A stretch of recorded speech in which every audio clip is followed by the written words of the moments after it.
May isang kwento tungkol sa isang pari na nagmimisa sa isang simbahan. Habang nagmimisa itong pari, may napansin siyang isang nagsisimba. Isang lalaki na sa tuwing itataas ng pari ang hostia at sa tuwing itataas niya ang kopa, itong lalaki, itinataas din niya ang kanyang mga kamay. Medyo itong pari nadidistract sa ginagawa nitong lalaki dahil ang lahat ng mga tao ay tahimik na nakaluhod na nanalangin. At itong lalaki lang ang nagtataas sa kanyang mga kamay at palad. Isang buwan po na nangyayari ito. Araw-araw nagsisimba itong lalaki. Hindi po mapigilan ng pari. Nilapitan niya itong lalaki. Sabi niya, paumanhin po. Kasi nadidistract ako sa inyo. Sa tuwing ako'y nagmimisa, bakit tinataas niyo pa yung inyong kamay? Kapag tinataas ko yung hostia at yung kopa, ito pong lalaki nagsalita, sabi niya, Father, pasensya na po na istorbo ko po pala kayo. Kasi po, pag tinataas niyo na yung hostia at yung kopa, tinataas ko din yung reseta ng aking asawa na hawak-hawak ko. Yung aking asawa po ay may stage 4 cancer. Wala na po akong ibang malapitan, mapuntahan at inaasahang iba. Kung hindi ang Diyos, yan lang po yung aking dasal. At dalangin na iniaalay ko, Father.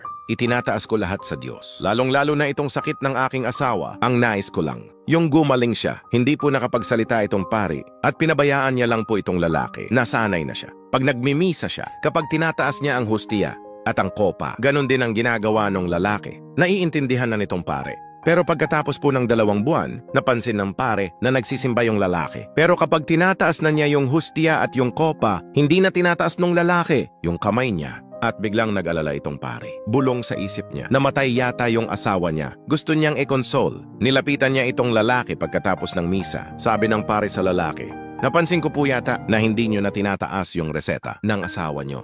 Kumusta na po kayo? Ano po nangyari sa asawa mo? Sumagot po yung lalaki. Sabi niya, yun po ba, Father? Kasi po, mabuting balita. Gumaling na po yung asawa ko, Father. Nandun po siya nagsisindi ng kandila, nagpapasalamat sa Diyos. Mga kaibigan, when you lift your problems to the Lord, be ready to receive His grace. Itaas mo sa Diyos. Ialay mo sa Diyos. Ibigay mo sa Diyos lahat ng pag-aalala mo, lahat ng problema mo, lahat ng pagdurusa. Asahan mong bababa ang kanyang biyaya. Anong sabi ni San Pedro sa kanyang sulat? Cast all your anxieties on Him because He cares for you. At sabi pa nga ni San Pedro, throw them to Him. Itapon nyo, ihagis nyo sa Kanya. Huwag nyong papabayaan na kumapit sa atin. Manatili at tumigas. Ano man ang ating mga takot. Ano man ang ating mga suliranin at pagsubok sa buhay. This is the reason why Jesus sacrificed His life for us on the cross so that we might be free. Ganyan tayo kamahal ng Diyos.